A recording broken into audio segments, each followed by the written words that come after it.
This week, we're going to take a look at a cozy little title about a girl growing up in a coastal village full of cultural folklore and adventure. Hey, wait, no! That's my kite! So much for the cozy part. What does the bull crocodile man want from me? Pay the price! What the heck?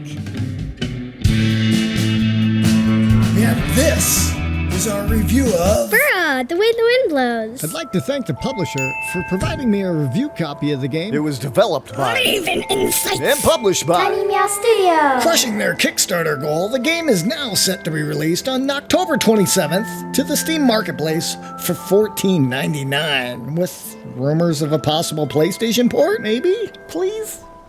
Bura, The Way of the Wind reminds me of a lot of things.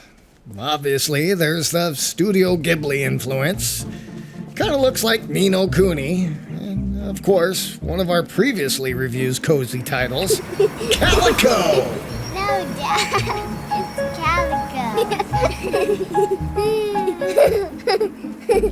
Calico. Yeah, we really enjoyed that game. The wonderfully hand-drawn animation style really showcases the beautiful Adriatic coast as you explore a historical Mediterranean village.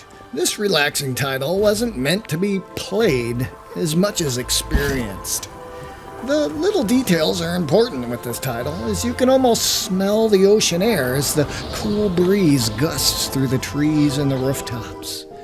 Stumbling upon various cats snuggled up around the village was a real treat, as I stopped to pet each and every one of them.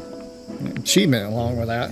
The characters and cultural folklore run deep within the game design and all throughout the storytelling.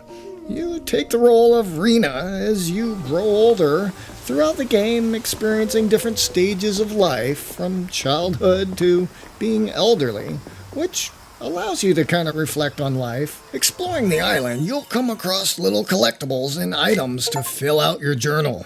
I was relieved to find out that they really aren't a barrier to holding up story progression, as much as just a way to kind of flesh out the world and give it a bit more of that homegrown appeal. You won't really find this on those flavorless cut-and-paste AI design games. Nice. You'll come across little rocks on the seacoast here that'll help you complete the arrows that are pointing in the direction of the next reward.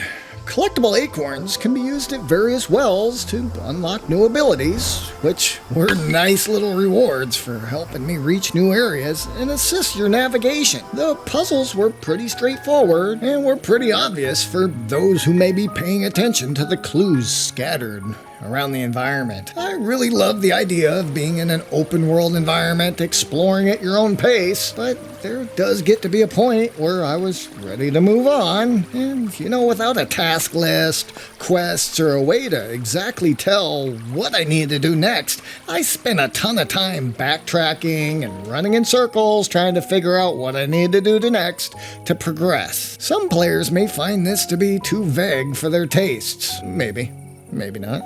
The narrative is carried out through pure text with no voice actors, which, as you all know, is one of my biggest pet peeves in modern games. I really don't care if it's entirely spoken in Serbo-Croatian, with translated text in English, Russian, Chinese, and French, and Spanish, and whatever.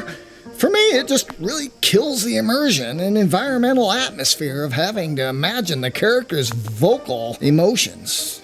It's like a good storyteller reading a children's book, and not the same without the vocal inflections. And although the maps really kind of enriched the whole experience, I kind of felt like the world was a little flat, with the only interactive objects and activities being tied directly to story progression. I would have really loved to have some additional caves, cupboards, tree houses to explore, or, other interactive objects. There were a lot of objects created in the world that really did nothing more than flesh out the decor. As much as my daughter loved the art style here and cuddly style, the slow pacing of progression really wasn't enough to keep her attention.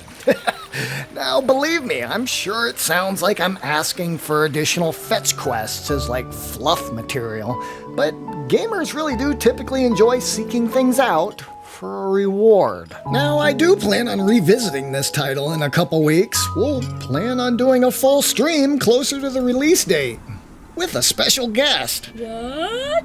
The development team has made great efforts to make the game Steam Deck and Linux compatible, which is great, because I really think in about 2 years or so, half of us are going to be rolling pocket PCs anyway.